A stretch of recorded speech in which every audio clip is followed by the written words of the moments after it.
महर्षि दयानंद जी महाराज ने हमको कहा है तुम मनुष्य हो, तुम तर्क करना सीखो। अगर तर्क नहीं करोगे तो पाखंड बढ़ता चला जाएगा। दुनिया का केवल एक मंच है जो आर्य समाज का मंच, जो अपने श्रोताओं को बुद्धिमान बनाना चाहता है, जो उनको तर्क देना चाहता है और जो कहता है तुम विचारशील बनो, तुम चिंतनशील बनो। तर्क को यदि जीवन में नहीं अपनाया तो तुम अपनी पहचान को मिटा दोगे। इसलिए मैं निवेदन करना चाहता हूं, हमारे शास्त्रों में तर्क को ऋषि कहा है। तर्क से ही धर्म की सिद्धि होती है, तर्क से आप अपनी रक्षा कर सकते हैं। बंधुओं, आज तर्क की परंपरा समाज से खत्म हो गई है। हमारे बहुत सारे धर्मगुरु तो यहां तक कह देते हैं कि हमारे सनातन धर्म में अकल को दखल नहीं है, हमारे सनातन धर्म में तर्क को कोई स्थान नहीं है, ये तो केवल श्रद्धा का विषय है, केवल भाव का विषय है। अगर तुम तर्क करोगे तो तुमको पाप लगेगा और श्रद्धा पूर्वक यदि हमारी बात को सुनते रहोगे तो तुम्हारा कल्याण हो जाएगा। इस सनातन धर्म में आजकल ऐसे भी कुछ ढोंगी लोग हो गए जो अपने पंडाल में घुसने से पहले अपने भक्तों के लिए फ्लैक्स लगवा देते हैं, बोर्ड लगवा देते हैं और उसमें कह देते हैं हमारे पंडाल में घुसने से पहले बुद्धि और जूतों को बाहर खोल करके आए। हमारे पंडाल में, हमारे धर्म में बुद्धि को कोई स्थान नहीं है, इसलिए समाज में पाखंड बढ़ता चला जा रहा है। याद रखिए, एक छाता होता है, एक बुद्धि यानी मस्तिष्क होता है, इन दोनों की एक ही विशेषता होती है।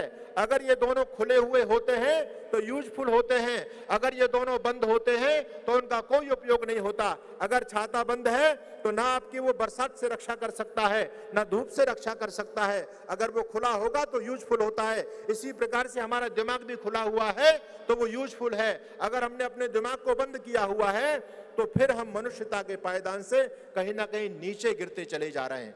ऋषि दयानंद जी महाराज ने हमको तर्क दिया। आज आपकी इस पंजाब की धरती पर आप सभी देख रहे हैं, ऐसे ऐसे चमत्कारी लोग पैदा हो रहे हैं जो कहते हैं कि हमारे संगत में आने से, हमारी सभाओं में आने से तुम्हारे सारे रोग छूमंतर हो जाएंगे, सारे कष्ट, सारी दरिद्रता, सारी निर्धनता, सारे रोग दूर चले जाएंगे। लेकिन हमारे भाइयों को ये नहीं पता, जो उनके चमत्कारों में फंसते चले जा रहे हैं, उनको ये नहीं पता कि इनकी जो परंपरा है, इनकी परंपरा को इनके गुरु लोग कितने सारे व्हील चेयर पर चल रहे हैं। ये अपने धर्म के ठेकेदारों को क्यों नहीं सही कर देते? हमारे भोले भाले भाइयों को क्यों बहका रहे हैं? कोई बुद्धि से सोचने के लिए तैयार नहीं है। बंधुओं, यहाँ पर पढ़े लिखे लोग बैठे हुए हैं, लेकिन एक मत विशेष के लोग कहते हैं, अपने धर्म की जब प्रशंसा करते हैं, उनके धर्म ग्रंथों में लिखा हुआ है कि जब भगवान ने दुनिया बनाई तो 4 दिन बाद सूर्य और चंद्रमा को बनाया। 4 दिन बाद सूर्य और चंद्रमा को बनाया। अगर कोई तार्किक व्यक्ति उनकी सभा में बैठा हुआ हो और वो प्रश्न कर दे कि महानुभाव एक बात बताओ, जब सूर्य और चंद्रमा बने ही नहीं थे तो ये 4 दिन का मैथमेटिक्स आप कहां से लेकर के आए? अरे जब सूर्य होता है तब दिन होता है और चंद्रमा होती है तो रात होती है। सूर्य और चंद्रमा जब प्रकाशित होते हैं तभी दिन बनता है। और सूर्य चंद्रमा तुम 4 दिन बाद बना रहे हो और दुनिया 4 दिन पहले बन गई, तो तुमने 4 दिनों की गणना कहां से कर ली? कोई सोचने के लिए तैयार नहीं है। ये तर्क हमको ऋषि दयानंद सरस्वती ने दिया। किसी का भगवान 7वें आसमान पर रहता है, किसी का 4थे आसमान पर रहता है। उनसे पूछा गया, ये बताओ तुम्हारा भगवान जो 7वें आसमान पर बैठा हुआ है, आसमान का मतलब खुला स्पेस, वो किस पर टिका हुआ है? तो लोग कहते हैं वो 4 फरिश्तों के कंधों पर टिका हुआ है। फरिश्तों ने तख्त अपने कंधों पर लिया हुआ है और उस तख्त पर उनका भगवान खुदा बैठा हुआ है। हमारे आर्य समाज के विचारकों ने कहा, ये बताओ फिर भगवान बड़ा या तख्त बड़ा? जब तुम्हारा भगवान तख्त पर आ गया तो तख्त तुम्हारे भगवान से बड़ा हो गया। बताओ तख्त बड़ा या भगवान बड़ा? उनके पास कोई जवाब नहीं।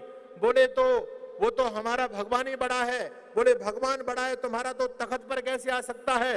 तुम्हारा सिद्धांत झूठा है। और दूसरी बात जो तुम ये कहते हो कि 4 फरिश्तों ने तख्त को उठाया हुआ है, तो वो फरिश्ते किस पर टिके हुए हैं? बंधुओं, आज तक आर्य समाज के विद्वानों का किसी भी लोगों के पास में प्रश्नों का जवाब नहीं है। आज भी विधर्मी लोग आज भयक्रांत हैं, भयभीत हैं, तो आर्य विचारधारा के चलते भयभीत हैं। इसलिए आप अपने धर्म को बचाना चाहते हो, संस्कृति को बचाना चाहते हो, तो आपको केवल एक रास्ता है, वो ऋषि दयानंद सरस्वती का रास्ता है। महर्षि दयानंद सरस्वती इस बात को कहा करते थे, अगर उन्नति करना चाहो तो आर्य समाज के झंडे के नीचे आ जाओ।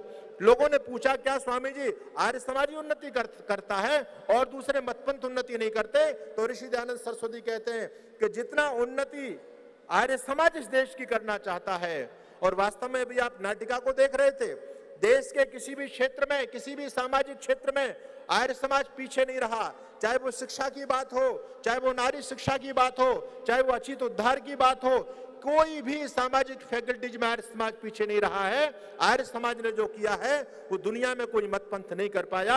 हमको इस बात का फक्र है, हमको इस बात का गर्व है कि हमारा गुरु वो था जिसने दुनिया को वो दिया जो आज तक लोग नहीं दे पाए।